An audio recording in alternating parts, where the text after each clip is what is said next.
जब कोई उंगली उठाता है तो मन पीड़ा से भर जाता है। एक वो संतोष वर्मा नाम का अधिकारी महाराज आईएएस, उसने हमारी बेटी के लिए ऐसे शब्द कह दिए कि मन पीड़ा से भर गया। हमने तो सरकार से आह्वान भी किया हमारा कि इस पे कार्रवाई कर दो, वो कार्रवाई नहीं की तो हम सनातन वालों से कह देंगे कि आप बता दो क्या करना है, हम करेंगे। हम बिल्कुल उनके लिए कहने के लिए तत्पर है, किसी भी कीमत पे संतोष वर्मा जैसे ऐसे लोग जो समाज को तोड़ने का चिंतन रखते हैं। नमस्कार, मैं हूं दिनेश, आप देखना शुरू कर चुका बोलता है पी। आइए करते हैं आज की एक और खबर की शुरुआत। आइए संतोष वर्मा के विवादित बयान पर नरोत्तम मिश्रा में दिखा आक्रोश, तो पंडित धीरेन्द्र शास्त्री के कथा मंच से दिया ऐसा जवाब। कहा ऐसे लोग जो समाज को तोड़ने की बात करते हैं उनकी हम कड़ी निंदा करते हैं। साथ ही उन्होंने कुछ उदाहरण देते हुए आइए संतोष वर्मा पर तंज कसा। कहा सनातन अमृत है, लेकिन इस प्रकार के अधिकारियों को यह अमृत हजम नहीं है। जरा सुनिए इस रिपोर्ट में। जब कोई उंगली उठाता है तो मन पीड़ा से भर जाता है। एक वो संतोष वर्मा नाम का अधिकारी महाराज आईएएस, उसने हमारी बेटी के लिए ऐसे शब्द कह दिए कि मन पीड़ा से भर गया। हमने तो सरकार से आह्वान भी किया हमारा कि इस पे कार्रवाई कर दो, वो कार्रवाई नहीं की तो हम सनातन वालों से कह देंगे कि आप बता दो क्या करना है, हम करेंगे।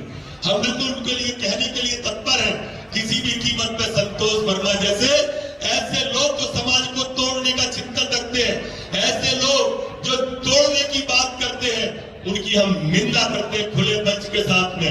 महाराज आपने तो नारा दिया कि जात पात की करो विदाई, हम सब हिंदू भाई भाई, लेकिन समाज के अंदर कुछ ऐसे लोग हैं जिनको आपकी ये बात समझ में नहीं आई।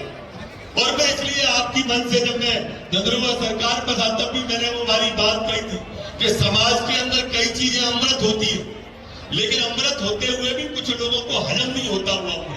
कुछ जीव पृथ्वी पे ऐसे हैं जो उस अमृत को हजम ही नहीं कर पाते। जैसे हमने देखा है कि आयुर्वेद के अंदर हमारे यहाँ जो शहद होता है, जो देसी शहद होता है, छोटी बच्ची का शहद होता है, वो आयुर्वेद का अमृत माना गया है। लेकिन कुत्ता अगर उसको चाट ले तो मर जाता है। ये हमारे यहाँ आयुर्वेद के अंदर देसी गाय का घी अमृत माना गया है, और मक्खी उसको चाट ले तो मर जाती है। हमारे यहाँ नीम को हकीम माना गया है। कौवा नीम के ऊपर बैठता है, लेकिन अगर वो कौवा उस निबोरी को खा ले तो मर जाता है।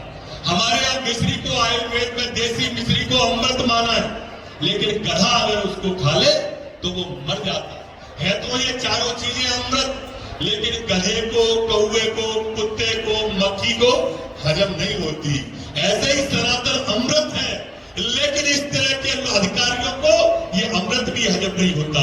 ये सनातन विरोधियों को ये अमृत भी हजम नहीं होता है। आप सब इतनी बड़ी दूरदृष्टि, दूर तक मुझे एक महाकुंभ शिवपुरी के अंदर मिनी कुंभ जो बागेश्वर महाराज ने लगा दिया है, चारों तरफ नरमुंड दिखाई दे रहे हैं, चारों तरफ भक्तों का मेला ही मेला दिखाई दे रहा है, हनुमत भक्तों का टोला दिखाई दे रहा है।